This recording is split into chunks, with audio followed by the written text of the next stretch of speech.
Like, this is called the Pesky Report. Like,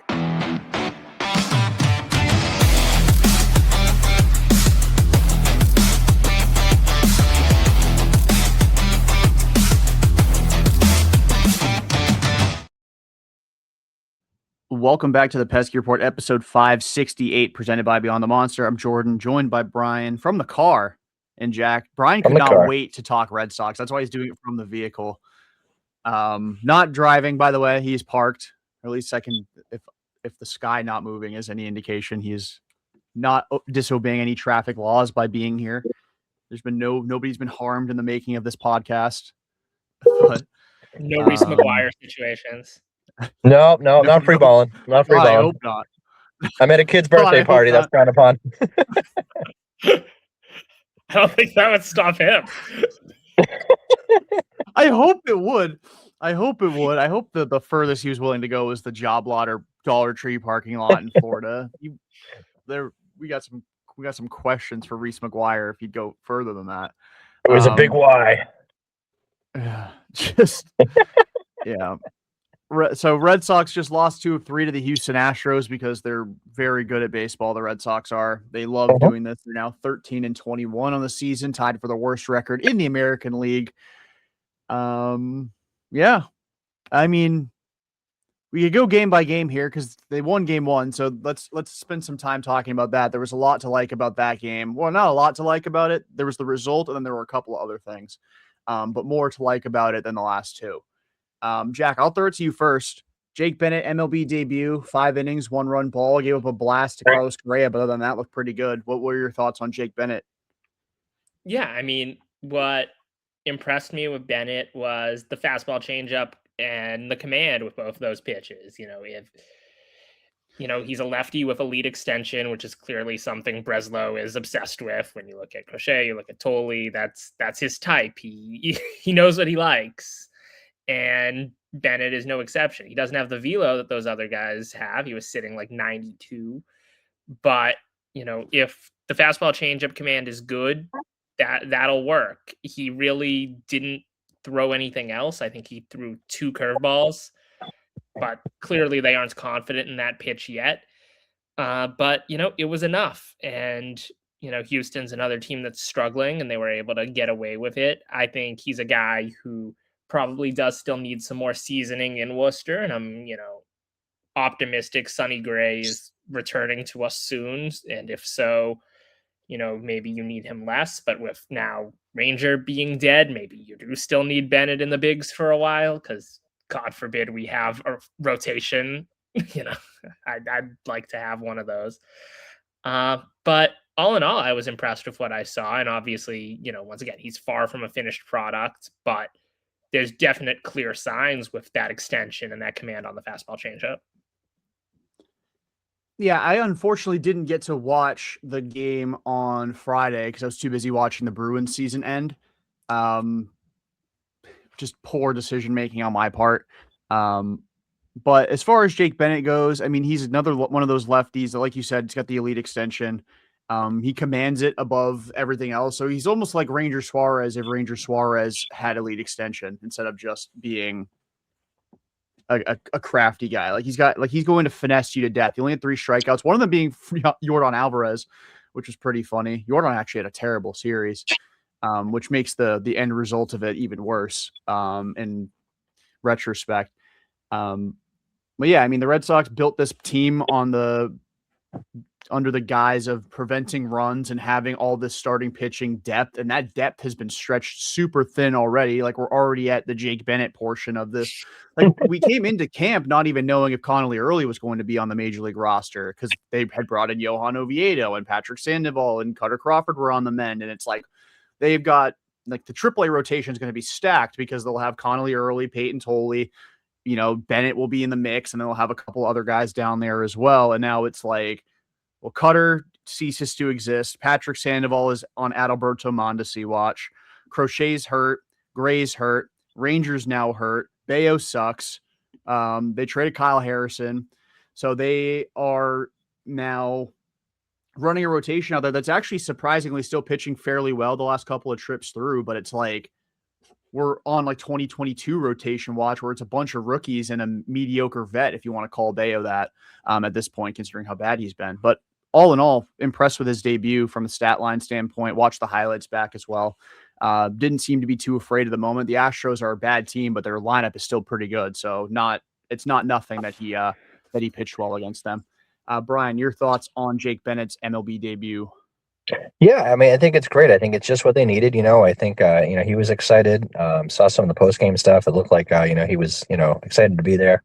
And going back to what you said about the depth and the injuries they had, it was like, oh geez, how many pitchers do you need? Well, I think we're answering that question. Like we need them all, and we need more than what we got. And it's like the guys do the minor league show. I mean, they got these sexy guys that give up like 1 run in 20 innings or something crazy. But it's like we might really need those guys, and I don't think we're going to get them like ASAP. But it's nice to know those guys are in the pipeline because you can never have enough pitching.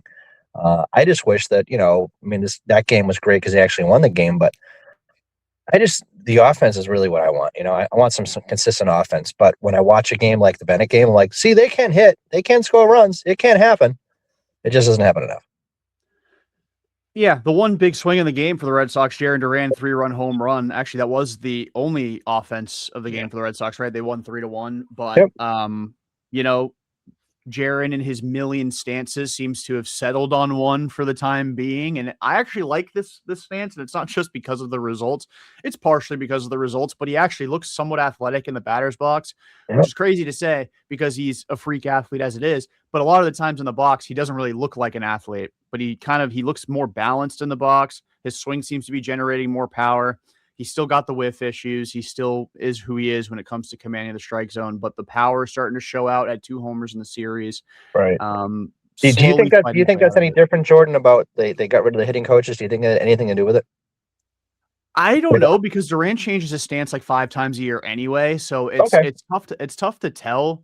Yeah. Really. I don't know, because I feel like so many players will make small tweaks here and there. And like even Caleb Durbin's changed his stance a little bit. Like he had a more open stance to start the year and it's closed off a little bit lately. So I don't know if that's partially coaching. On the Duran side of things, I think he just kind of does whatever. I know he said to Jemai after the game, he's like, I flip a coin and then I choose like if I'm going to have the high leg kick or not. Yep. He was joking. He did just get engaged too, right? Jemai or Jarren Duran? Yeah, Jarren Duran. There was something on his there's something on his Instagram. It's like, oh, he's officially engaged now, or yeah. Hang on. Yeah. I did not see that. Jeez, Jordan, I thought you were the social media maven. Certainly wasn't, but that's besides the point. I got that message from @Tony Cangliero ? So I mean, I do not. I don't see anything on that. Oh, okay. I'll take your word for it. I'll take a look. I'm almost 100% sure. Maybe it was like a memory. I don't know, but whatever. Maybe I liked it or something. But something came up. But did you anyway? Get the ad? You know what? That probably was it because supposedly somebody sold 20,000 shares of Spirit stock right before they went under. So it's one of those stories. You know what I mean? So Jarren Duran donated his entire salary for the month of April to cure homelessness in Boston. I've seen that. He met with Michelle Wu about it. And then met with Michelle Wu about it. He bought a bunch of tennis rackets for the Boston Lobsters. Yeah, he's just the most charitable man in Boston, Jarren Duran. Well, now that Mookie Betts is gone, who's going to feed the homeless? I understand. Yeah, exactly. And Duran, of course. The kids are starving. Especially the ones who live off of the 99 restaurant. Like Tyler my Milliken. Kids go to the 99 every Friday with my parents, and let me tell you, they look famished. If Tyler Milliken grew up in the mid 2020s, he would never eat. Not to go out of a tangent, Jordan, but when I drop my daughter off at my parents' house in the morning, I drive by Tyler randomly, not purposely, like a couple times a week. And so my wind right where 98.5 is in Waltham. He must be on his way to work. His window was down, mine was down. And I said, Tyler, and he looked at him like he didn't know what to do. Like he almost had like a panic attack. And I felt so bad. I'm like, maybe he thinks like I don't know. And then I just drove away and I was like, I should be like, hey dude, I'm not crazy. Just, I know who you are, just saying hi, but just kind of crazy a couple days ago. It feels pretty on brand. Like the dude who's had as many near-death experiences as Tyler Milliken would strike me as somebody who'd be like freaked out by somebody saying his name just when he's not expecting it. Anyway. But I'm just like, people know who you are. You think you wouldn't like, hey, what's up? But he was like, oh, I'm like, shit, sorry, don't hit a car. and then his car flipped over. Well, that's what I mean. 74 Like, I'm like, times. watch, I pull away, you hear a crash. I'm like, oh shit, I killed Tyler Milliken. You know, he killed his dog and I killed him. I mean, it's gonna be awful. Yeah, you for all the near-death experiences he has had, you just He doesn't saying need his another one. name is what actually kills him. Yeah. Could be, yeah. Poor guy almost had a fire at his house. I mean, jeez. Did have a Anyway. fire at his house. Didn't he like He did. set fire to something on on the show one time? Like he like I- lit I- a stack of papers on fire. Well, I know at one time he had an extension cord plugged into another one and the thing caught fire or something. But whatever. I don't know. Nice guy though. Not throwing him under the bus. Fantastic guy. You know. Yeah, no, he's fantastic. It's just Uh-huh. it's just funny the amount of times that guy's almost died in his life. Like Let's put an end to that. Let's put an end to that. yeah, let's no more near-death experiences. No more for you, near death. Tyler. No more death. Yeah, no more death. No more. But yeah, Red Sox win game 1 3-1. Not a whole lot happened in this one, and that's kind of par for the course. Whether the Red Sox win or lose, there's not really a whole lot Nope. that goes on over the course of a game for them. That's how they're going to get their wins, though. The 3-1 wins. That's how they're going to get their wins right now. This is why I hate this team so much. Like this iteration of the team, though, is like if you're going to be mediocre to bad, like score runs, like make it fun. Like I would like the bad Red Sox teams under Chaim Bloom would lose like 8-5. Yeah. And it's like yeah, you give up 8 runs. That's horrible pitching, and it's really frustrating to watch. But like you scored some runs, like I felt kind of engaged, and they weren't like, oh, it's 8-1, now it's 8-5. Like it was closer than the actual feel of the game was. Like game 2, and we'll get into it a little bit more in a minute, was 6-0, and they lost 6-3. Like that wasn't really a close game. It just so happened that a Astros pitcher had to get the save. They were not really. I mean, they had traffic all game, but they didn't really put a lot of pressure on Houston from an actual scoring standpoint until very late in the game. I miss Adam Duvall. I do too. He wouldn't stand for this. Justin No. Turner and Adam Duvall would be putting runs on the board. They would. Justin Turner doing it on 1 foot too, because the random time they played him at second base and he like tore up his everything in his foot and then played the rest of the year. That era of Red Sox baseball, like as mediocre as it was, say for 2021, like we got some really nice one and dones. Yeah. And like it must have felt something, you know? Yeah. Like it was cool because it felt for me, like I'm not a big college sports person, but like I can imagine that's very similar to like how it is for Duke fans. Like we get all these guys that come in for 1 year and I like love them, and then they go on to whatever they go on to do after the fact. Maybe it was maybe it's not a bad comp because Duke always comes up short in the end anyway. The Red Sox under Chaim Bloom did as well. Alex Like Renfroe, Kike should have been a one and done, but wasn't, unfortunately. I still can't believe how hot he was in that playoffs. It was insane. He was a freak in 2021 in general. Kike. Oh, it was insane. It was like, you know, you're in line to get something to eat under the grandstand, and you have to watch Kike's at bats. I'm like, what am I doing with myself? I'm watching his at bats. Yeah, the 2 months of Kyle Schwarber were the best 2 months of my life. It's been all downhill since. Yeah, they how good? I'm trying to figure out how good Kike was in 2021. Like exactly, he hit 20 home runs that year. Yeah, he had 4 WAR. To this day, though, Jordan, they still have, I think, the highest OPS and the most home runs ever in the playoffs by a team, and they didn't even make it to the World Series. I believe it. I mean, they hit 3 grand slams in 2 games in that ALCS. Like that was a fun ass team. That 2021 Red Sox team was a fun team. Like even as good as they were for large stretches of last year, nothing has come close since 2018 to that 2021 roster as far as like how much fun I had watching them play. It's had the loudest moment I've ever witnessed in person, the Schwarber home run, ever. More than the World Series. It's the loudest I've ever heard that park in my life. Grand slam. Yep. Or the one. So it was a 3-0 pitch, and they get a fastball, and he took it deep for the grand slam for Schwarber. If I'm not mistaken, that pitch wasn't even a strike either. I'm thinking of the Cole home run. That one was a pitch like at his shoulders. The one against Urquidy was a Big Mac down the pipe, and he just slaughtered. He just swung his fucking tits out on it, and he launched into the right field. I think it was well over 400 feet. Well, it's a shame the Red Sox stink, and they didn't have the similar response to firing their manager as the Phillies did, because that could have been a fun little thing to watch as we get closer to the summer months. Like, 'cause Schwarber's been nasty for them still. He's got 11 home runs this year, but the Phillies are terrible. But they've also won. I think they're about to win their sixth in a row, or fifth out of 6 games since Don Mattingly took over as manager. Oh, there you go. Well, Cora didn't want the job, so No, he did not, and maybe the Phillies are better off because of it. I do think that's funny. I do think that's funny that Dave Dombrowski was so candid about it. He's like, "Yeah, I called him. He called me as like a friend, and I was like, yo, you want to manage the Phillies?' And he was like, nah, not right now." That's verbatim what came out of Dave Dombrowski's mouth, by the way. Cora's going to wait till the season's over and then sign a kind of contract with any team, and there'll be a lockout, and he'll still get paid. And he's still getting paid by the Red Sox. So he's going to get 2 checks for not doing anything. Yeah, damn. Yep. Can I be Alex Cora just for a year? Just for a year, please. Pop over to Newton, hang out. He's got a lot of free time. He's just watering his lawn every day now. I don't know if I'd be welcome at the Cora residence for all of the tweets I've made over the last handful of years about him, to be honest. Well, there's that. Can't hurt to find out, I guess. You should extend it all an olive branch. He's free. He has a lot of free time. I mean, this is the time to hit him up for the podcast. That's a fantastic point. Could you imagine? You know what, Jordan? All you gotta do is ask. I know. I know. I guarantee you, he knows your name. He might not, personally. He does not know who you are. But if you say hi, he's like, I know of that person. Sure. Could reach out. Who knows? Could you imagine how funny that would be? Alex Cora breaks his silence. We get the exclusive scoop on everything.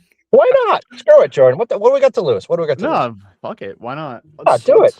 Let's let it rock. Let's do it right now. While it's top of mind. We're going make to sure you hit reply all, though. That's what you do. Oh no, yeah, Jack, is his email still active? I do not know if it's still active, but he's awesome. Cora@redsox.com. The 4 a.m. wink emoji email. That dude was so drunk. Never been a man more hammered, other than maybe Jason Varitek at the exact same time. There's another one. Why aren't we hitting up Jason? He's free. Yeah, that's a fantastic point as well. I feel like if Cora doesn't come on, though, there's no shot Varitek would. All the coaches that were fired, you do reply all, and you see we're fishing. You see if you get a few bites. The Kyle Hudson episode, the Pete Fatsy episode. That's gold right there. Protest us. That would be like our least watched episode of all time if we had Pete Fatsy. They'd be like, "There's no way." People would feel like they're supporting like ISIS or some shit if they tuned in for that episode with Pete Fatsy. But yeah. So on to game 2, I suppose. Do we want to talk about the game, or do we want to talk about the drama that came out of it? And then we could talk about the movie, the drama as well. We had talked about that before coming on, but with Ceddanne and Trevor Story, it's listed a lot of takes on social media the last 24 hours or so. What'd you guys give on his shelf life? What'd you guys give on a timeline? I think if it's this bad still in July, he's gone. If he's able to salvage it, because he was terrible until we hit June last year, and then he was randomly their second best player besides Anthony. So who knows at this point in time, but the fact that he's clearly angry is a big difference compared to last year. And I don't know if he is mentally checked out. So it could be a quicker plug if they just don't want him in the clubhouse to be upset. But I think you at least hit July. For me, I really do think he's going to survive the season, because we're at a point with this Red Sox team where it's I understand that being a veteran really doesn't matter that much. If you're especially if you're bad, having a vet around that's not producing is really kind of irrelevant. And they have Contreras for that, but they need somebody who's kind of been here for a little bit. And oh my God, please do not let Jarren Duran be the team vet. Please don't. He'd be the longest tenured Red Sox if I'm not mistaken. Oh no, I think Duran still is the longest tenured Red Sox. Could be. No, it's Whitlock, I think, because Whitlock was open 2021. Duran came up in July of 2021. Is Duran really the longest tenured position player on the team? He has to be kind of by default, right? Connor Wong, who debuted first, Wong or Duran in 2021? Maybe Wong. I don't Oh know. god, I think either of those options is hilarious. Let me quickly do a search here. Team When did leader Connor Wong.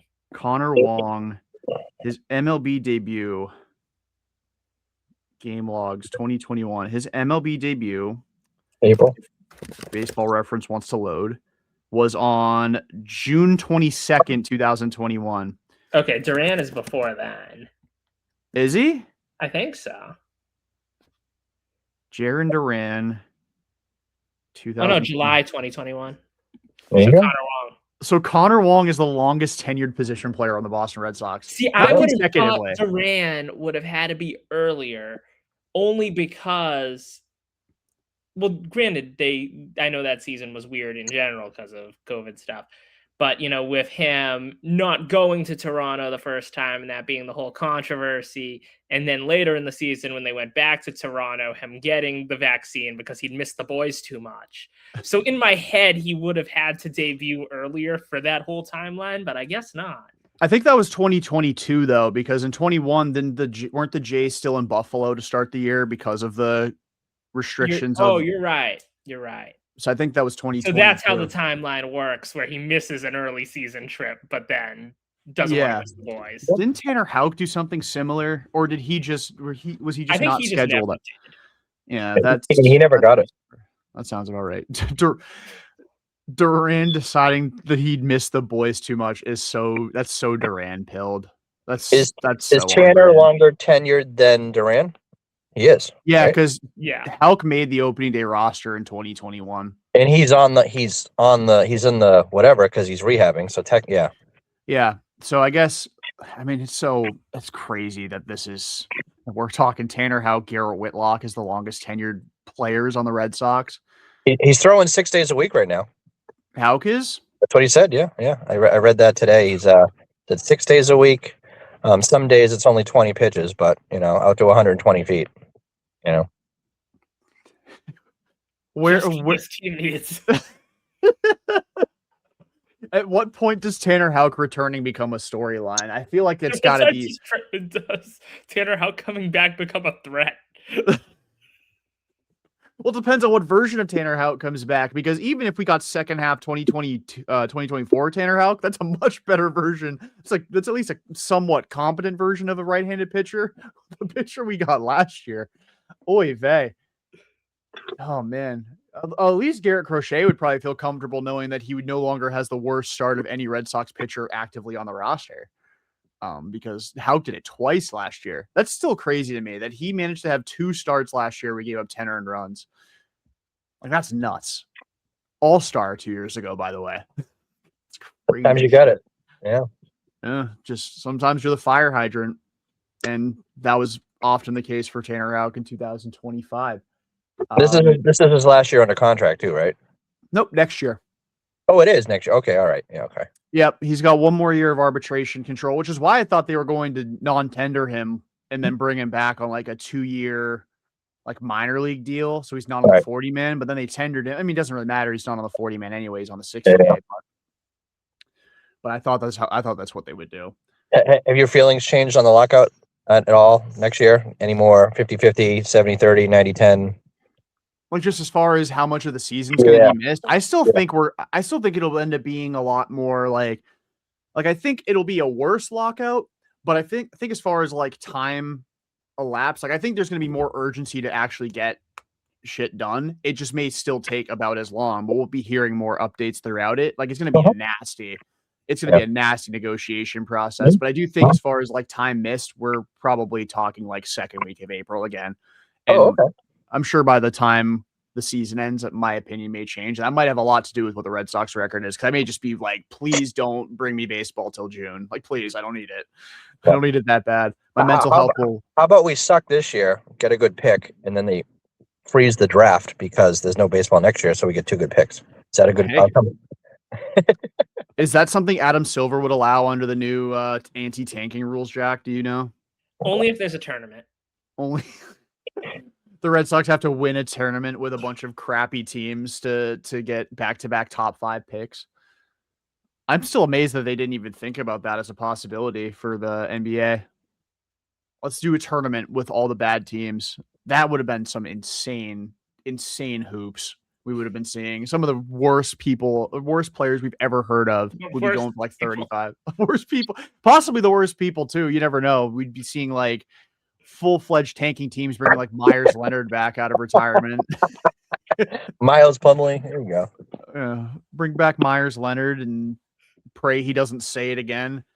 But he goes for like 35 and 15 for the Utah Jazz, which would be a very appropriate location for him to actually end up. Now that I think about it. So yeah, Ceddanne and Trevor Story must hate each other now, right? Like that's. Yeah. I mean, it was, if he was on the bag, he would have been clearly out, right? I mean, isn't that what we're all agreeing to? Yeah. I thought he would have been safe. So like, really? What? Yeah. I mean, I was there, and I didn't get to see like slowed down replays of the play itself. But to me, it looked like Altuve was safe, or at least like by the time, because where it bounced up to reach Story was like chest high, so he would have still had to catch it, turn, and tag him. I don't think he would have got the tag down. But I guess at the end of the day, like it's more the lack of effort, right, that bugged Ceddanne, which I understand. Well, I think Ceddanne was like, okay, you talk so much shit about the firing, and like, okay, and now you're like a veteran, and like you're not doing your job. So like, I don't know. I think there's a big disconnect in the clubhouse with like some of these older guys and some of the younger guys, and I think it's just there's a lot of like little cliques now developing, and I think that kind of came out with that particular play. And I think it does go back, though, to our earlier conversation about like, oh my God, who has been here longer than, the pandemic, which is no one. There's no continuity with this team, especially now that Cora's gone. It's like there hasn't, like, I don't think there's a lot of, like, as corny and as, like, ridiculous as, like, it might seem. Like, I don't know how much, like, pride there is in the Red Sox organization at the moment. Zero. And, like, what it means to wear that uniform. Like, obviously, these guys are pros and they care and they want to succeed. And to suggest otherwise is crazy. But, like, I don't think there's any, at least at the moment, kind of tangible connection to the fact that it is bigger than them. Right. It's 26 cabs, 26 players, like back in the day. I mean, I went to a lot of shitty Red Sox games in the 90s where it was a bunch of just jack wagons that were like just mailing it in and taking the checks. But they had an excuse because the ownership was dog shit. When Henry first bought this team, there was a lot of, it was nice. It was like, hey, like Dolan couldn't have bought this team and we'd be bullshit. But MLB basically told them no. They gave it to the Henry Group or the Fenway Group, whatever. They had a good run, but now we're kind of in the shit years, and this sucks. This is what it was like when Harrington owned the team, when Yaki owned the team, when, it was a complete joke of a team for, years and years and years. And I think now you're realizing what it's like to have a good owner, or these other teams that have these really good owners. Because right now, I mean, it starts at the top, doesn't it? I think to a degree, yes. I'm still trying to think of like, because the ownership dialogue is very interesting to me. Because like on one hand, I agree that FSG, especially John Henry, is very much not as invested as he was, 15 years ago by any means. And there's no questioning about that. Like you can look at the amount of money they're spending, like relative to the rest of the league. While other teams started spending more, the Red Sox spent basically just as much, maybe a slight amount more. I mean, like they have the highest payroll, I think, in team history the last couple of years. But like, well, that's because of inflation, though. I mean, exactly.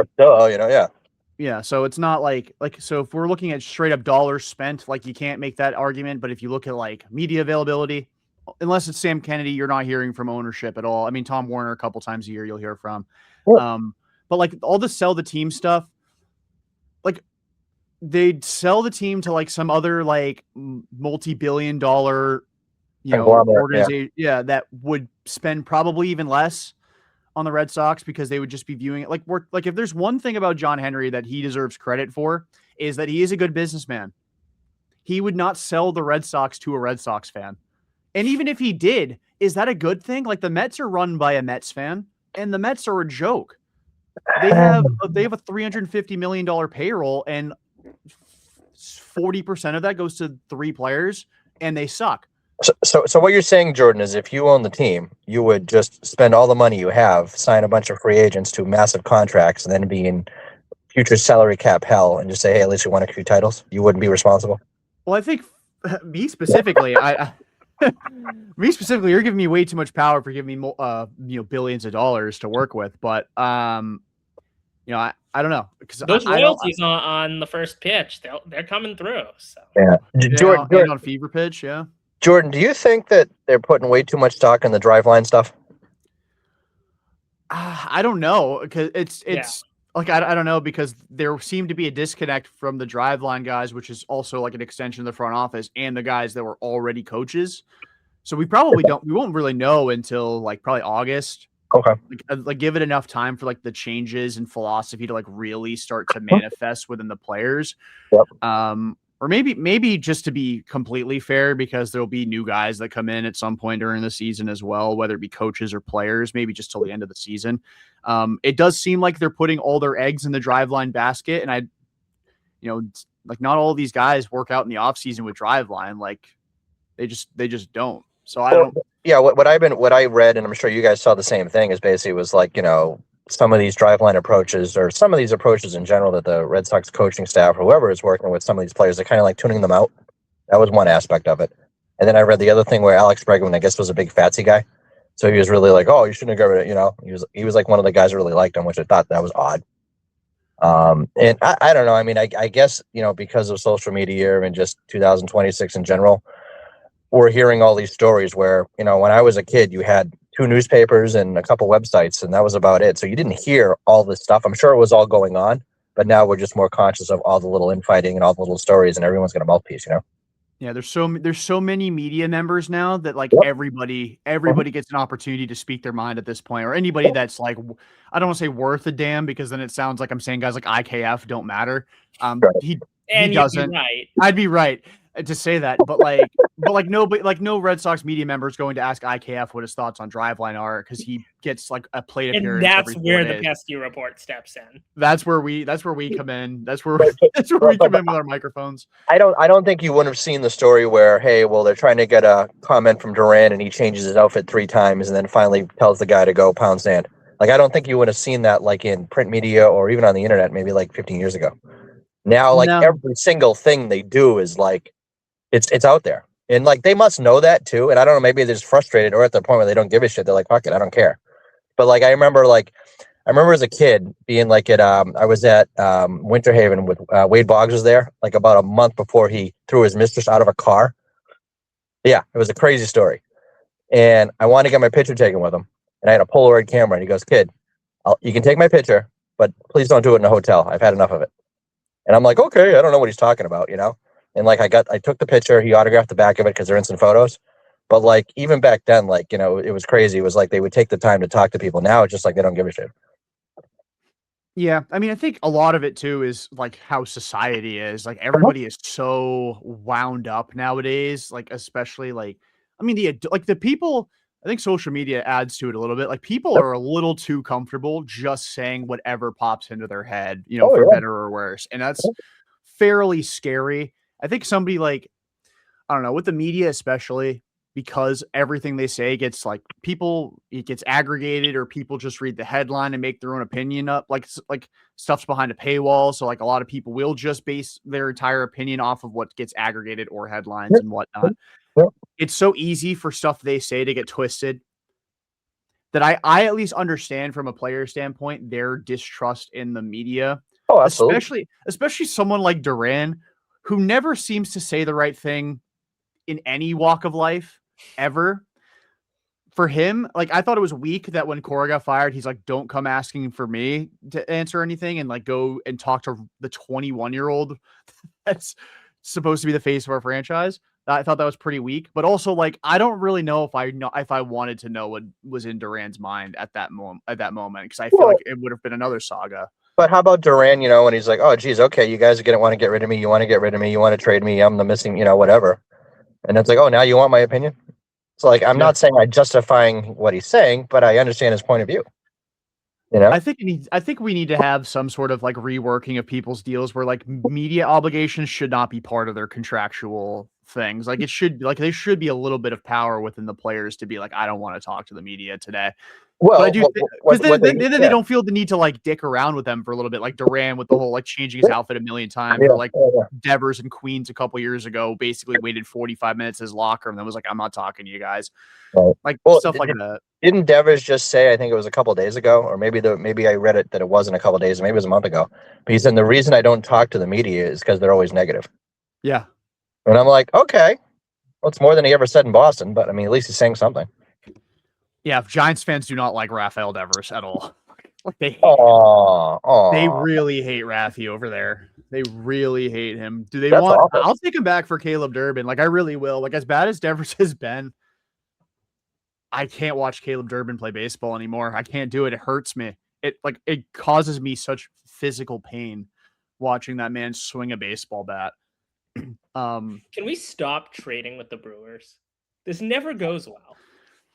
Have the Red Sox as an organization, like at least in the past like 15 years, won a deal with Milwaukee? I can't think of the time.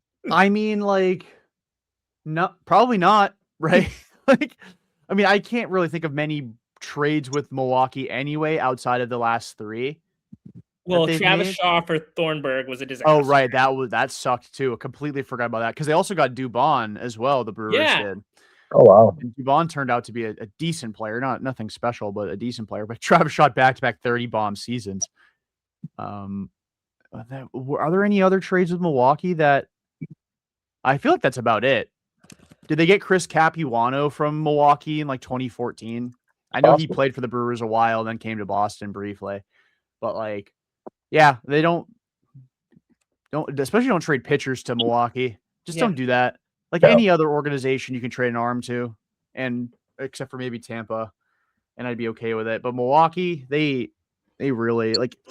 It's funny. Like I don't complain too much. Hunter Renfroe for Jackie Bradley. Yeah, that was a nightmare. And David Hamilton and Alex Benelis, and well, at least like David Hamilton, and then we sent David Hamilton back to them, and he's good. Yeah, this is awful. Yeah. Like I don't complain too much about the Kyle Harrison trade because they still have Connolly Early and Peyton Tolley, but like now in hindsight, like as I sat for a little bit longer about it, like if they just kept Kyle Harrison, could they have traded Connolly Early for Ketel Marte? Like it would have softened the blow, or Peyton Tolley for Ketel Marte, and then you still have two young lefty pitchers that are promising, and you actually have a middle of the order bat. That's right. and you don't have Caleb Durbin ideally, and that alone would be worth it for me. I can't watch that man play baseball. It is nauseating. Jordan, what do you make of the whole thing where it was like all the guys that they didn't sign in the offseason are not doing great, like the Alonso and some of these other guys? Like, I know we're not happy with this team, but would you feel better at all if Alonso was on this team and doing what he's doing, or some of these other guys that aren't, performing? Like it was like, we have to get this guy, and most of their targets that they were looking at, or I don't know how much they would move the needle, I didn't want Pete anyway, so if he were here and struggling, I would be bullshit. Like I would be, oh my God, you think I'm insufferable now? Like let the Red Sox bring in another guy that I didn't want and have him struggle. I'd be, oh my God. The one guy that they were like loosely involved on that's actually been really good, Okamoto's been fantastic for the Brewers. Yeah, he's the guy. Last couple of weeks. Yeah, he's been a monster, and he killed them in Toronto too. So like that makes it a little bit harder to swallow. Yeah. What do you make of the guy on the White Sox there? Do you think that was a missed opportunity, or do you think he's just hot right now with the homers? I mean, eventually he's going to strike out like 250 times a year, right? Yeah, he's Joey Gallo. Yeah, he's a hilarious player for Joey Gallo. Yeah, but my whole thing with Murakami, even at the time, was the way everyone was overreacting to the velocity thing was insane. Yeah. Because he just wasn't seeing the velocity as much. He's 25. He's not 33. Like, yeah, if he was 33 and he couldn't hit velocity and isn't used to seeing velocity, I get the concern. He's 25. Like, he's going to adapt. And clearly he has. Yep. But at the same time, I do think he would have been a weird fit with the roster. Because, like, if he had been the first baseman, then, like, you don't have Contreras, and he's another lefty in a lineup that's 9,000 lefties, and then you can't really have him as the DH because you didn't get rid of any of these outfielders. So like roster wise, Murakami would have been a really weird fit. However, the fact that the White Sox got him for as cheap as they did was insane. That hurt, yeah. He's a guy who, like, going into the offseason, some people were saying like $200 million. And instead it was like $40 million. 34. So it's like, oh, you said dollars, not yen. Okay, all right. Yeah. So it was, you know, I think everyone was overthinking that one, but Okamoto is the one where it's like, damn, They really signed Okamoto though, and then they probably still have Harrison, right? Because then they don't trade for Durbin. right. You have Harrison, Hamilton, Contreras, and Okamoto, and that's I mean, that one move is just a domino. Yeah, it's really something the way Craig Breslow operates when it comes to the lineup. Like, I just don't like. We know he has a type when it comes to pitchers. He loves the tall lefties that throw hard and have elite extension, like the exact opposite of the arm that Craig Breslow was when he played. Because he's a short lefty that threw 91 and didn't get strikeouts. But when it comes to position players, like, he talks about what he wants and then he doesn't ever deliver on the guy he wants. Like, the only time he's ever gotten a player that was like middle of the order, like certified, was Tyler O'Neill. And that worked out pretty well, but then he didn't bring him back, which is fine. I mean, the Red Sox, again, already have too many outfielders. I'm not lobbying for them to have brought back Tyler O'Neill. Especially because he's also been really bad for Baltimore. But like, since then, it's been he brought in Bregman, I guess, too. I can't disregard that. But it ended up only being 1 year. But like, this offseason, he's like, I want Jordan, do you give Breslow credit though for doing that, or is it then Henry has to step in? It's like, okay, bring in Bregman. Like, is Breslow can't do what we want him to do because of Henry, or is it just Henry saying, you do whatever you want, I trust you? I honestly, I have no idea. I still give Cora the bulk of the credit for Bregman eventually signing in Boston. Like, but Breslow gets credit for offering the contract. Henry gets credit for green lighting that kind of money going out. But Cora is the reason Alex Bregman came to the Red Sox. Okay, so then Bregman doesn't come back because then Henry doesn't give the no trade, or does it go back further than that? Is it Bregman is a Cora guy, and did Cora not like Devers and wanted to bring in Bregman to replace Devers, or like, what do you think happened there? Well, I don't know, because Cora said during winter, like the Fan Fest last year, that when he watches Alex Bregman play, he thinks Gold Glove second baseman. So he basically kind of gaslit the fuck out of Red Sox fans and Rafael Devers, being like, yeah, Alex Bregman, if he's a Red Sox, he'll play second base. And then like 48 hours later, Devers was a DH, except he plays third, according to him. Christian Campbell is 100%. And they might ask him to play center field. And they might ask him to play center. Christian Campbell's on the major league roster, and Yoshida's huffing glue down in Worcester. Like, that's basically where we got. So I don't know. Like, I still think Cora's the reason Bregman eventually came to Boston, but I also think Cora is a big reason for the fact that everything since Alex Bregman signed with the Red Sox, outside of them winning some baseball games last year, has been a complete clusterfuck, because it all started with literally lying that Bregman was going to play second base. Because that clearly was never actually part of their plan.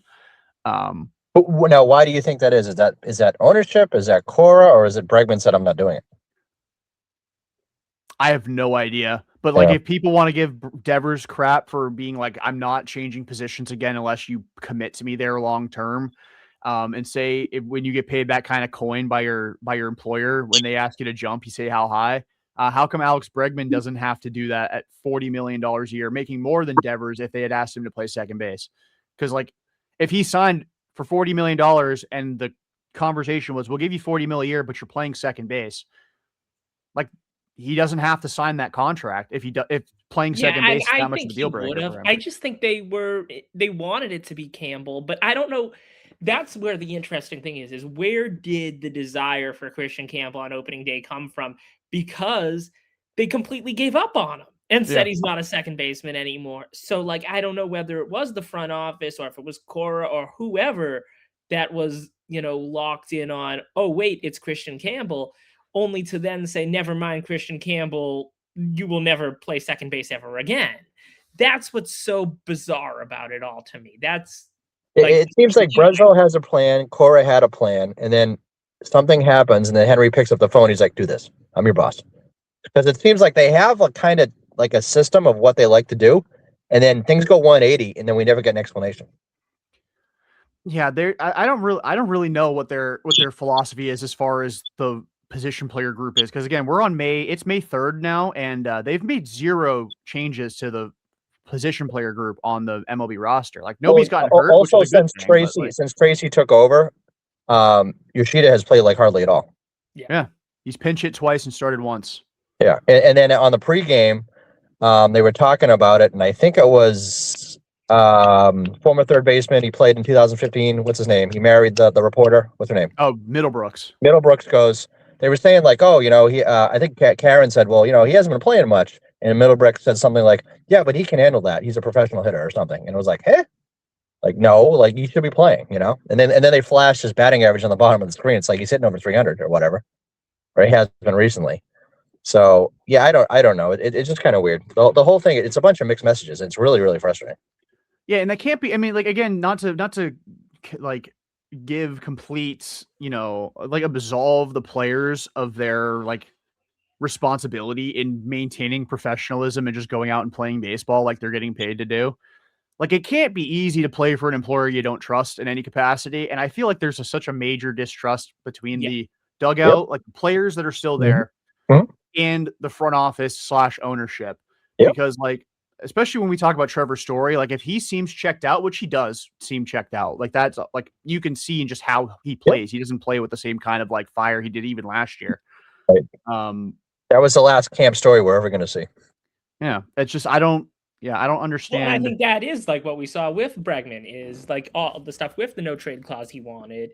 And like all the reports are like the minute Devers got traded, that's when he realized, yes, I want to be in Boston, but also these guys aren't going to take care of me, so I got to take care of me.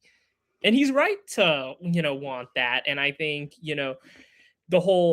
I think it's incredibly frustrating to hear essentially, not to turn this into just, doing the offseason all over again. But the biggest holdup was essentially that they thought he was bluffing about having an offer from the Cubs. And that's why they wouldn't do anything, is that like, oh, you don't really have an offer. It's like, that can't be how the Red Sox approach business, is like assuming the guy who they did commit to and traded Rafael Devers in order to extra commit to is bluffing. Like you, at that point, you don't make a bad move just to justify your other bad move. Right. But also, like, now it does seem so much worse that you don't have an answer at that position when you went into last season with 2 answers at that position, and now you have no one. And it's like, how? And I know Meyer realistically could very much end up there next season and forever, who knows? But at least in the short term, when it is Caleb Durbin, it's like, ugh, like. This isn't good right now. Yeah, last year we went into the season saying, okay, Devers will DH for the year. And worst case scenario, he has to go back to third in 2026 because Bregman walks after one season. He like rehabs his image nationally, has a great year, and goes and signs for big money somewhere else to play third base. So then Devers goes back to third, and then we redo our whole song and dance with Yoshida if he's still here, and that reality. But then it doesn't happen. You trade Devers, you let Bregman go, and now you're walking out there with Caleb Durbin and no sign of reinforcements in sight. I don't know how they're going to address that. But like they seem to be content with pulling the I mean, again, Caleb Durbin's been fantastic at third base. He's played a tremendous third base, and I don't want to like completely, disregard the fact he's been great over there. But like they have 5'6" Ke'Bryan Hayes at third base on a team that can't score runs. Like if Caleb Durbin was just an absolute automatic out, which he is, and this team was scoring, it's like, whatever. He's still playing great third base, but this team's struggling to score. He's often coming up with runners on base and doing fuck all with it. Like he's popping out to second base. He's rolling over to shortstop. He's hitting lazy fly balls because he has absolutely no power. I've seen the amount of people I've seen on Twitter the last like 2 weeks somehow discover that Caleb Durbin isn't a power hitter is befuddling. I saw somebody, I think it was Boston Strong. Boston Strong today tweeted, Caleb Durbin is swinging the bat like he has no power. Brother. You put my Well, hand on your shoulder. Let me hold your hand through this. you gotta Caleb welcome. Durbin. You gotta welcome to the party, pal. Dirty Harry. What's that? What's not Dirty Harry? Die Hard emoji. That you gotta. Yeah. Jesus Christ. Like Caleb Durbin last year was 117th out of 145 qualified hitters in isolated power. Yeah. He doesn't have pop. So you're saying you want Nico Horner instead? Is that what you're saying? Well, Nico Horner is at least an elite, base runner and an elite defensive player and plays middle infield. Yet Like he's Caleb suddenly Durbin, Ryan Sandberg now. yeah, which and is he, worth and he noting. crushes the baseball this year. Well, which he is was nuts. he was in the conversation. Remember, we were looking at him. At least people were writing articles that the Red Sox could, get Yeah, him. he was my guy that I was pushing really hard. Oh, And I love Nico Horner. I would have loved and for I him didn't to be think the the second Cubs would baseman on ever this do team. it, but he was my best case scenario version, and I would have gotten on as. Well, what do you maybe give up though, Jack? What would you have to give the Cubs for that though? I would have given up Duran for him, even if it was a walk here for Nico Horner. It resolves Yeah. the outfield log jam. And Oh, that's what it was as because he we had 1 see- year left. Yeah, he had 1 year left, so that's Yeah. why they claim they didn't do the deal. Yeah. And as we see, Nico Horner very willing to sign an extension since he, fucking did Did. it. I would have 100% gotten uncomfortable and traded for Nico Horner, overpaid for him, extended him, and put him at second base. I mean, I would, which might be me being insane. I would have been more willing to do whatever it took on Horner than whatever it took on Ketel Marte. I really would have, because I don't have any of the makeup issues on Horner that there are with Marte. And because he was an expiring, it probably would have been a little cheaper. But if you had to include one of those pitchers to do it, if you had an extension locked up, I would have done it. I would have traded Tolley if you had an extension on Horner. Jack, with the veteran leadership we have in the Boston Red Sox, Marte would have been fine. He would have been the team. They would have probably etched the C on his jersey off Jump Street. Yeah, To be there'd honest. be a statue outside Gate A, with Marte there. Yeah, no, I would, if you had the extension ready to go and you had that wink agreement with him, what he signed with the Cubs. Yep. What is that extension? It is 6 for 141, 22.86 Yeah, if you had that AAV. wink extension locked up, I would have been willing to trade Tolley early. I really would have. Yep. He's a very good player. And I think it's third base is a position where it's if you get good defense out of it, great. But I want you to be a good hitter. That's for me, that's my main concern. That's why I had no problem with just dying with Rafael Devers over at third base, because he had a 140 WRC plus every single year. And I knew I was getting 30 plus bombs, 100 plus RBIs. If the Red Sox actually had a good team around him, he could drive in more runs. And just prayed that his defense wasn't such a black hole that if the ball got hit to him, I genuinely would wince. With Devers, for me, it was more a matter of I had no idea where the ball was going when it left his hand. Right. The hard plays he could make, it was the ones where he had time. He'd be like, no, don't do that. Exactly. He'd make a play that would put Nolan Arenado to shame. And then he'd make a play that would put Pablo Sandoval to shame. But Chuck Knobloch would be like, I've done that before. Yeah. And it's funny that Devers is getting the reverse Panda, kind of comps over there in San Francisco as well. But I would have been totally cool with getting a guy like Nico Horner. Doesn't have to be a 140 WRC plus guy to be worth that contract. He was 4.8 WAR last year, hit 297, just doesn't strike out, plays elite defense, is an elite base runner.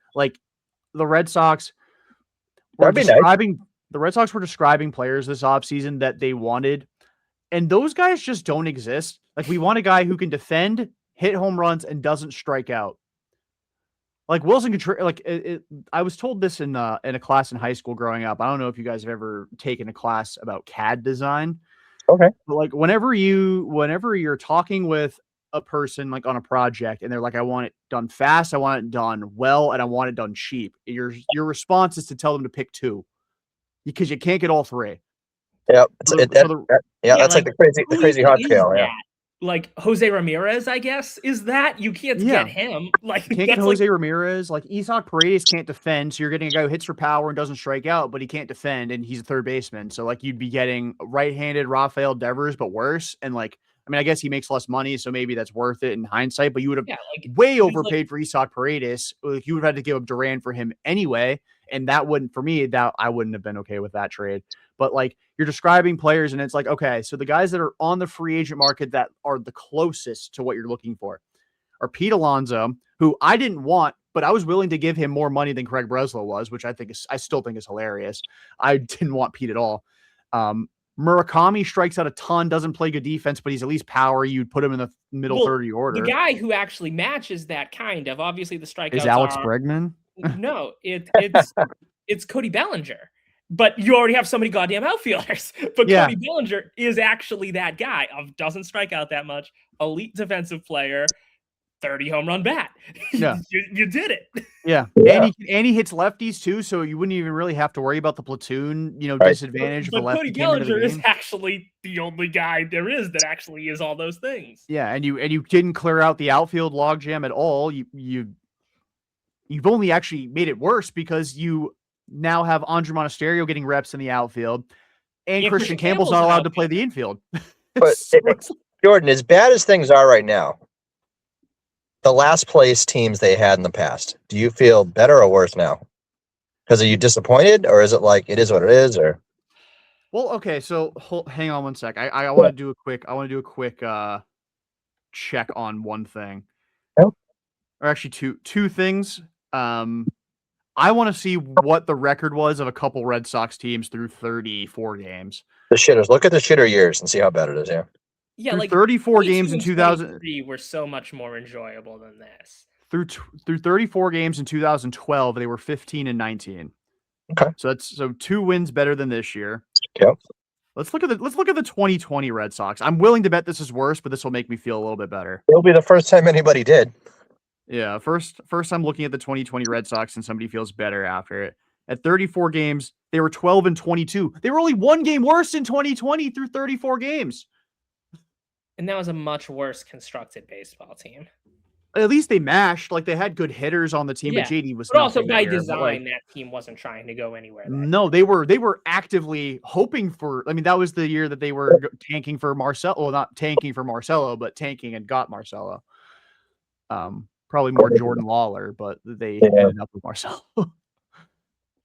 Jordan Lawler was on the board. Yeah, they could have, but I think it would have been Jordan Lawler had Marcelo been drafted, because the whole thought he was going to go first, and then the Pirates were like Henry Davis, and then everyone it was like draft day, where like Bo Callahan's clearly the top prospect, but because the Browns took Vontae Mack, everyone just kept going with their like projected pick.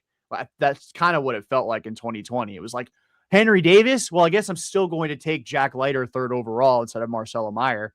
And then the Sox. Well, Jack Leiter I at least get because you needed a pitcher. But yeah, it Leiter wanted to be a Red Sox so bad though, because weren't there all those reports that were like he was trying to like talk his way down to 4 so he could go to Boston, and the Rangers were like, psych.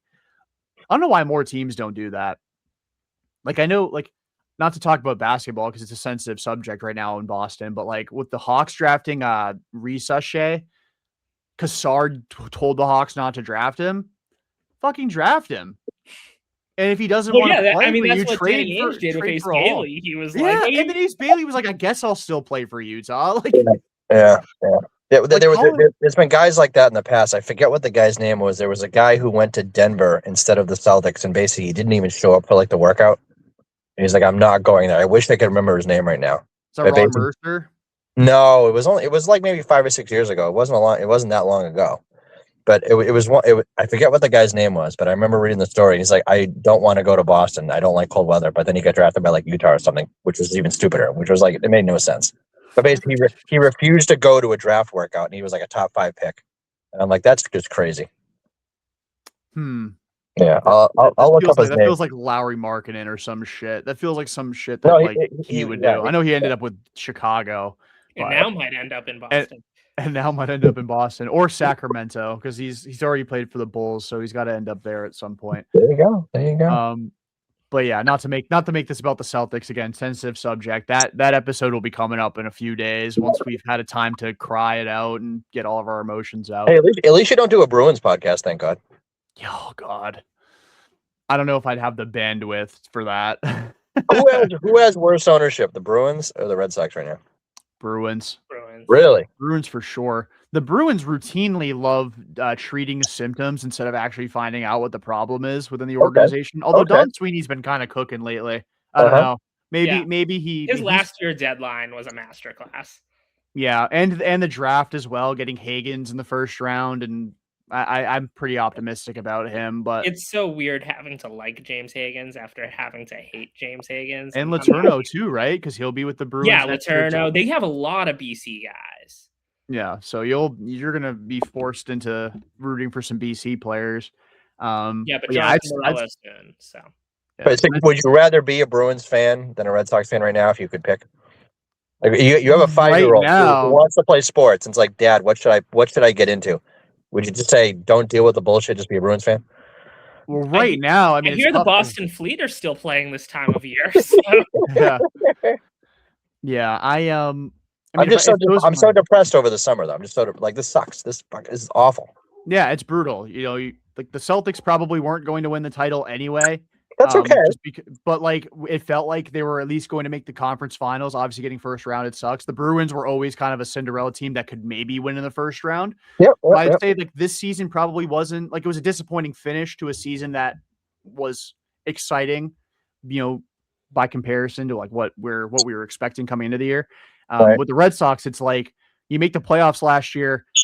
They start, selling you shit and telling you it's steak this offseason with like, we're just going to not allow runs. That's going to be how we win games. And like, I latched onto that. I'm like, sure, why not? I like the pitching staff. I think it's great. I think all these guys are going to pitch really well and nobody will get hurt. And, they'll get 30 plus starts out of Ranger Suarez, which has never happened in his major league career. He did say he expects to make his next start. So that's good. Oh yeah, we still have like a game and a half to talk about. I got about 10 minutes before our birthday party's over. So if you guys want to expedite that, that's cool. All right, let's quickly. Red Sox lose game 2, 6-3. Yep. Game 3. Yeah, game 3. Ranger Suarez out after 4 innings with right hamstring tightness. I saw a lot of people on Twitter asking, praying that he just was pooping water. That was not the case. He very much had hamstring tightness. So he left the start after 4 innings. But he looked pretty good though for the 4 innings that we saw him. It's nice. Like I guess that's kind of the start I've been looking for, where he didn't pitch 8 innings but still pitched well. I wish it didn't result in an injury. Brian, what are your thoughts on Ranger today? I've seen him in person a couple of times. I saw that gem he had, then I saw the stinker against the Yankees, and then I saw again today. He seems like he's pretty much as advertised, and if he can do that consistently and get into the 6th inning, they get a great shot. I mean, it was a really weird. We were talking about earlier how they didn't get Bregman. They thought he was bluffing, and what is it? Was it maybe like 2 seconds later they sent Suarez, and it was like red way, right? Yeah. But I was like, all right, whatever. But then I looked at the stats. I looked at what he's done. I remember my dad being like, "Where the fuck do we get this guy from?" I'm like, the Phillies. He's like, "Well, why did they get rid of him?" But I mean, he's looked great. I think he's done what he's supposed to do. And if somehow they're in a game and they can make the playoffs, it's like, I don't mind him pitching going into a game that matters. I feel good about it. I think that's kind of what you need. Now, can they score some runs for him? That's another story. No. No. Cue the Nick Saban audio clip. I'm not going to, so quit asking. Or how about the Gisele Bundchen clip? Like, I can't throw the ball and catch the ball. Yeah, Ranger Suarez, I think his career OPS is actually higher than like 4 Red Sox this season. So it's not higher than Brody Bamilla, though. He, was nasty and then hit 2 home runs in a game in high school. He threw 100 miles an hour and hit 2 home runs in a high school game. Oh, God, I would be frothing if I were an elbow surgeon. Can you imagine how much of an asshole, Jordan, would you be if you could do that in high school? Oh, I would have been a prick because I was an asshole and I threw 70 in high school. If I could throw 100 and hit bombs, my God, hit bombs. Yeah, I was a PO by the time I was 15. If I threw cheese and could hit home runs, I would have been the worst person maybe on the planet. And put up 40 and 25 in a high school basketball game to win your state title as well in the offseason. Yeah, 40 points. That was like 5 or 6 games for me in high school. Because I was a big who refused to play on PlayStation. On PlayStation, though, right? Not in. No, I JV basketball, man. I gave you the softest 8 and 6 of all time. Like if Quincy AC gave you the toughest 6 points and 3 rebounds a game, I gave you the quietest 8 points and 6 rebounds a game. Nice. Yeah, Yeah. but I look at that. I look at on Twitter. The kid lights it up, and it's just like holy shit. I don't even think he's going to go to college. I think he's just going to get drafted at this point. Probably. Yeah, probably. I mean, I don't know what kind of benefit he would get to. I mean, going to college maybe to help him a little bit with his offense if he truly wants to be like if he wants to just be a pitcher. Yeah, Then go in the draft. Like get that's drafted. what he's going to. You don't if you throw in 100. I mean, what's the guy the Red Sox have? Is it Conrad? Whatever. Conrad Kaysen, yeah. Yeah, and that's just so damn hard to do. It's they had a Casey Kelly like years ago who tried it. It's very very hard. Trey Ball, who sucked at both when he got drafted. Well, didn't Gallo try and be a pitcher for like a split second when he's like I can't? Yeah. Did he got a minor league deal this spring, right? Didn't the White Sox sign him as a pitcher this season? Yeah. And the only one that made the transition was probably Ankiel, and that was a million years ago. Because he couldn't throw the ball to like the catcher anymore. But he could let it eat from he had a hose. He had a hose, yeah. He had a howitzer. Gallo did not play this spring, by the way. I thought he did, but I was incorrect. Him and Murakami on the White Sox would have been crazy. It would have been like, the two generations of the same person. Yeah. Bring Adam Dunn back. Have like the Father, Son, and the Holy Spirit. Reggie Jackson is hitting coach. Another underrated part of that guy is he literally was like the first 3 true outcomes guy that like had a Hall of Fame career, and people just don't acknowledge that at all. Like he's the all-time leader for strikeouts. All-time leader. It's like 2,600 for his career. Well, it's like Cy Young is the all-time leader in losses too. Yeah, he also made like 800 starts a year. There is that. Jarren Duran, his 3rd home run of the season today. Yeah. At the time gave the Red Sox a 1-0 lead. Then hashtag Greg came in and said a lead not allowed on my watch, and he allowed a run. Could have been a lot worse, but the Red Sox turned a nice little 7-2 to 5 double play on that. How many runners left on base today, Jordan, for the Red Sox? I think it was 15. Nice. That's sexy. Oh, they were 0 for 11. They were 0 for 11 with runners in scoring position, including they had bases loaded, 1 out in the 10th, down 3-1. Yeah. And first pitch hunting, Ceddanne Rafaela, 6-3 double play. Nice. Not to go back to because we didn't really talk about that incident in game 2, but Ceddanne, if you're gonna be showing up your teammates, maybe you should look in the mirror at your own performance. Because I saw like one thing that was irritating me about the discourse about it. So I don't think you need to pick a side here. I think Ceddanne needs to not show up his teammate on the field. If you have a problem with how he's playing his effort, you talk about it like men in the dugout. Story needs to play harder. I don't think you need to pick a side there. But if you want to play the performance game, both of them have been just as valuable to the Red Sox since mid-April, and they're hitting basically the same. Both have played 20 games since April 10th. And so I've seen some people lie and say that Ceddanne's career is already more impressive than Story's. Maybe in Boston, sure, I'll give you that. But like Trevor Story was a multi-time All-Star in Colorado, had like 2 years where he almost hit 40 bombs. Like let's have a little bit of respect for the guy. But yeah, Ceddanne had a miserable day today. Made a couple nice plays as he so often does, but like you're so often reminded of how tough it is to watch him hit sometimes because he did not have a good day at the plate today. Right. And yeah, again, Red Sox lose 3-1. Not a whole lot to talk about. Nothing happens in these games ever. Any final thoughts before we preview the Tiger series? Because I know Brian, you're up against it, and I don't think we need to talk for 2 hours about this team anymore. No, we got another great matchup for Tolley. I'm waiting to get into how he's going to be like fucking again. Really, how many times do I have to pitch against this guy? Yeah, so we got game 1, quick turnaround for the Red Sox, 6:40 in Detroit on tomorrow. I guess today, the time of listening. Peyton Tolley on the mound against a guy perhaps you guys have heard of him. His name's Tarek Skubal. He's all right. Tolley's made 2 starts. He's 0-1 with a 3.38 ERA. Tarek Skubal 3-2 with a 2.70 ERA. Again, first pitch is at 6:40. Game 2, very favorable matchup for the Boston Red Sox. They've got Brian Bayo on the mound, 1-4 with a 9.12 ERA against Framber Valdez, 2-1 with a 3.35 ERA. That game is also a first pitch at 6:40. That's on Tuesday. And then on Wednesday, the Red Sox, my screen is freezing. Is it only a 2-game set? No, it's a 3 Oh, no, game. there it It's is. TBD. Red Sox have not announced the start. TBD. Yeah, TBD. Bennett, is that Bennett? TBD Bennett against or Jack Gray. Flaherty. No. It'll be Bennett or Sonny Gray in that game against Jack Flaherty, who's 0-2 with a 5.90 ERA. Again, 6:40 first pitch. That's on Wednesday. So, Okay. Brian, I'll kick it to you in case you got to cut out. Yeah, I think they're gonna. I think the first two are. Yeah, the first two are going to be tough, but I think they pull that last one out and give us a little bit of hope. But and maybe I'll get greedy. Maybe they can. Schoolboy can have a stinker or something. But I mean, I think 1 and 3 is one out of those 3 games is a lot more realistic. Jack. Yeah, I concur. I think they lose the first 2. I mean, I love Tolley, but Scooble is, the 1A or 1B with Skeens in terms of best in the world. And then Framber, as much as he's an asshole, he's really good. And Brian Bayo at the moment is a disaster. And then game 3, Flaherty hasn't been good, whether it's Bennett or it's Gray, even if Gray has a pitch count. I think, it as bad as this team is, I kind of don't necessarily see them losing 5 in a row.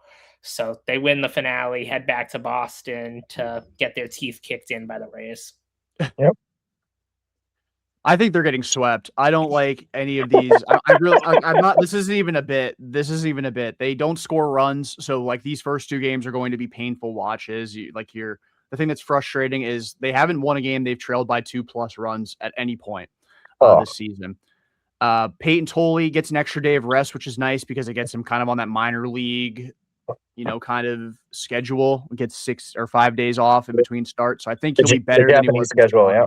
Yep. Yeah, he'll be better than he was against Toronto, but I don't think it'll matter. It's Tarek Skubal. Tolley could throw a no-hitter, and the Red Sox will find a way to lose.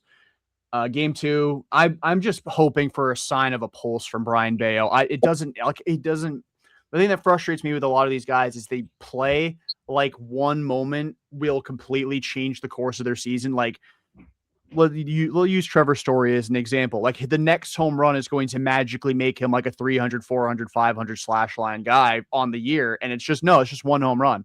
Brian Bayo pitches like every scoreless inning drops his ERA by like 7 runs. His ERA is 9.12 right now. I just want him to give me 6 innings, 3 earned.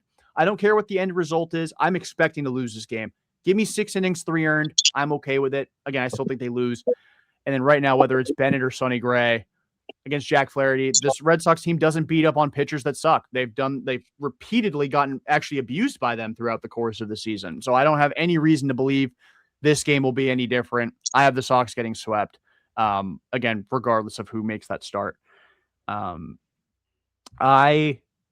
Jack, this tweet you sent, I know you're up against it, Brian. So if you have to cut out, it's fine. I got 7 more minutes. 7 more minutes. 7 more minutes. All right, perfect. So let's make it 5. Let's make it 5. Okay.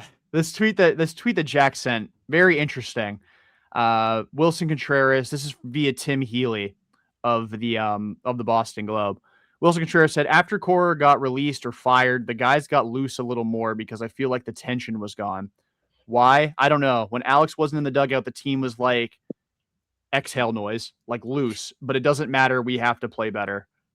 So that's really weird. Like, I don't know, like they got looser. Did they really think that, like, was Cora like an asshole? Like, do they hate him? Like, I don't know what to make of that. Jack, what are your thoughts? Yeah, I'm especially because Contreras is a veteran, and that's where I find it weird. Because it would be one thing if like someone like Marcelo, who like there were the weird Cora quotes with Marcelo, and like if Marcelo's like, yeah, things are a little more laid back now, like I'd be like, sure, that makes sense. But with Contreras, who is a veteran, and the whole kind of narrative being Cora's a veteran's manager, not a young player's manager, and that's kind of what led to this whole situation getting to where it got. But yeah, I don't know. I don't know if there was, more going on behind the scenes than we were privy to, but it's definitely interesting. Well, Contreras is a newer guy to the team. Yeah. And I think that there's a lot of young guys on the team. And I think that, they kind of see Cora as like a guy who's won a World Series and blah, blah, blah. And okay, maybe like, oh shit, it's Cora. Where the veterans are like, yeah, all right, whatever. I mean, I've been around success, and I think that was that's how he viewed it. Is basically, I think the younger guys were like, oh shit, where the veterans were like, kind of whatever. And I think once Cora left, maybe Contreras or somebody. I mean, he's probably one of the few veterans outside of what Story maybe, or whatever you want to say it. But they're like, guys, just relax. It's okay. And I think they like playing for this Tracy because they know him better. And he seems like a more, I don't want to say younger players manager, but like I made maybe the Bad Down analogy where like Cora was like a Doc Rivers, like I like veterans. I like to work with the older guys who are established, where I think Tracy is a manager who is going to work better with the younger players.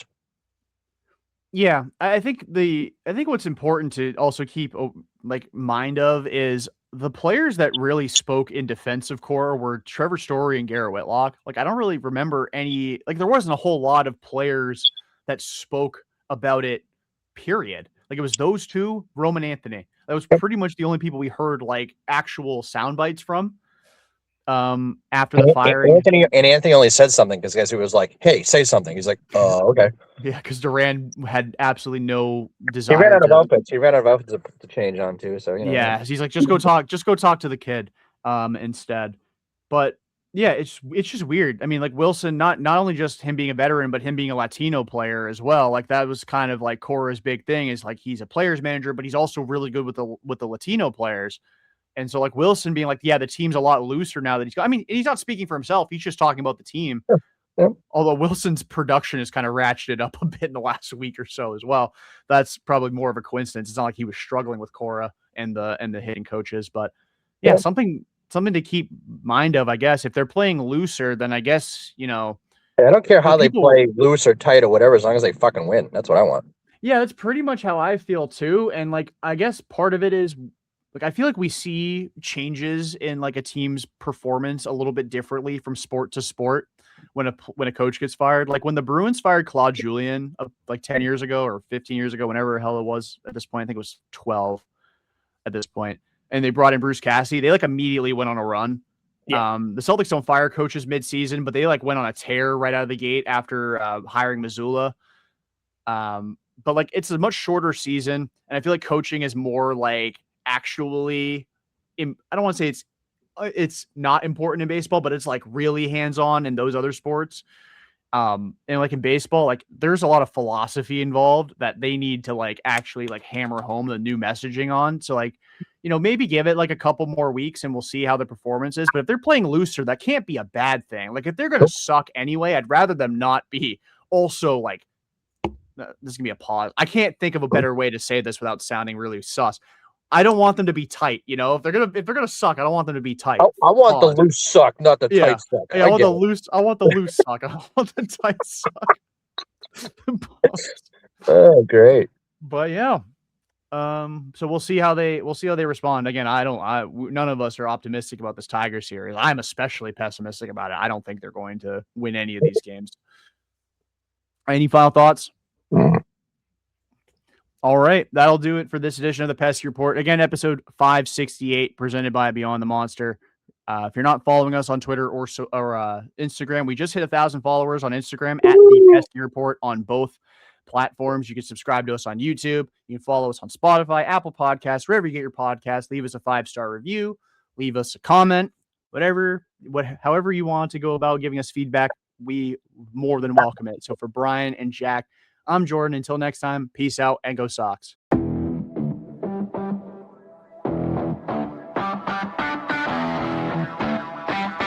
Like this is called the Pesky Report. Like.